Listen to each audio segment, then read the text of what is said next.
Hello, and welcome to our YouTube video for instructions on how to enable dark mode on Instagram. In this video, we'll show you the process of transforming your Instagram interface into a more comfortable and visually appealing dark theme. Dark mode is not just reducing eye strain, it's also saving battery on AMOLED screens. Let's get down to business. Update your Instagram to the latest version from Google Play Store if available. Open the Instagram app and go to your profile by clicking on the profile icon at the bottom right corner.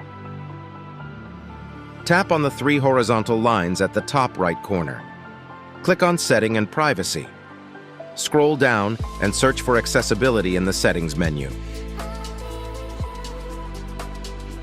In Accessibility, you can either enable or disable dark mode. Click on to enable dark mode, and you've got it here. The dark mode on your Instagram account has been activated. Your eyes will thank you for the reduced strain, and you'll also save some battery life if you have an AMOLED display. Do not hesitate to give this instruction a thumbs up, and you can subscribe for more helpful tech advice in our channel. Thank you so much for watching, and we'll see you in the next video.